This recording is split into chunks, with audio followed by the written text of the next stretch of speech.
Number 4, આજમાં જીવતા શીખો, પ્રેઝન્ટમાં જીવતા શીખો. કાલના બહુ વિચારો ન કરો. કાલનો પ્લાનિંગ કરી લો, પણ કાલના પ્લાનિંગમાં આજની વર્તમાનની ઘડીને ગુમાવો નહીં. અત્યારે જમવા બેઠા હોય તો કાલનો વિચાર નહીં કરવાનો. કાલનો વિચાર કરવો હોય તો કોપી પેન લઈને બેસો અને આવતીકાલનો પ્લાન કરો. કાલવાર શું કરવાનું છે, કાલવાર માન્ચેસ્ટર જવાનું છે. એ પ્લાનિંગ તો કરવા જ પડશે, આયોજન કરવું જ પડશે, પણ આયોજન કરતી વખતે બીજું કામ નહીં કરવું. આયોજન ક્યારે કરવાનું?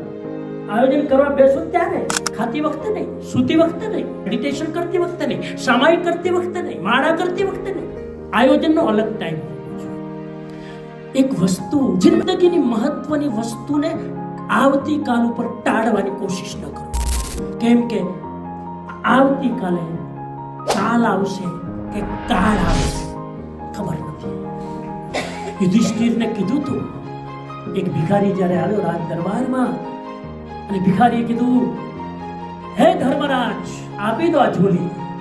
મેં સાંભળ્યું છે કે સવારે તમારા દ્વાર ઉપર આવે માણસ ખાલી હાથ નથી જતો. યુધિષ્ઠિરને કીધું, કંઈક મારી ઝોલી ભરી દો. યુધિષ્ઠિર કામમાં બહુ બિઝી હશે, વીકેન્ડ હશે, એટલે યુધિષ્ઠિરે વડે કહી દીધું, આવતીકાલ આવજે. ભીમ બાજુમાં જ બેઠો હતો. ભીમે હાથમાં લીધી ગદા અને બહાર જઈને ઘંટ વગાડ્યો. ઘંટ વગાડે આખું કામ ભેગું થાય. ઘંટ વગાડ્યો અને ઘોષણા કરી દીધી, આજે એક ખુશી માટે ઘંટ વગાડ્યો છે, અમારા ધર્મરાજ યુધિષ્ઠિરે મોતને જીતી લીધું છે. યુધિષ્ઠિરે કીધું, કેમ? કે તમે કીધું ને ભિખારી કાલ આવજે, એટલે તમને ખબર છે તમે કાલ જીતવાના. અરે બિચારાને બોલાવજા, ભિખારીને બોલાવ, અત્યારે આપી દે. કાલનો ભરોસો. સારું કામ કરવું હોય કાલ ઉપર નહીં ટાળો. અંબુ સ્વામીને ભગવાન મહાવીરે કીધું હતું કે બેટા, શુભ કામમાં પ્રમાદ નહીં કરવાનું, અશુભ કામમાં બને એટલું ટાળવાનું. ગુસ્સો કાલ કરો ને, પણ કોઈ ડોનેશન આપવું હોય, કંઈક સારું કામ કરવું હોય, કોઈને મદદ કરવી હોય, અત્યારે જ કરો. કાલ નહીં આવે. કાલ તો આવવાની છે કદાચ, પણ કાલે આ તમારો ભાવ નહીં આવે. માટે પપ્પા માટે, વડીલો માટે, અથવા તો કોઈ પણ વ્યક્તિ માટે તમારે કંઈક કરવું છે ને, પછી વસવસો ન થાય એના માટે ટાઈમ પર કરી લેજો. બોલો નંબર 1, હસતા રહેવાનું. અને બીજાને નંબર 2, બોલતા પહેલા વિચારી લેવાનું.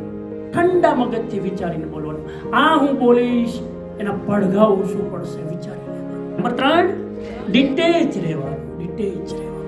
બાળકો સાથે 24 કલાક રહો, બાળકો સાથે મોજ કરો, બાળકો સાથે સમય વિતાવો, વેકેશન વિતાવો. એક ડિસ્ટન્સ રાખવાનું કે એક સમય એવો આવશે કે કદાચ બાળક નહીં હોય, અથવા તો બાળક હશે તો કદાચ હું નહીં. અને નંબર 4, એક કઈ જિંદગીમાં ઇમ્પોર્ટન્ટ વસ્તુ છે એને ભવિષ્ય ઉપર ટાળવાની કોશિશ નહીં કરો.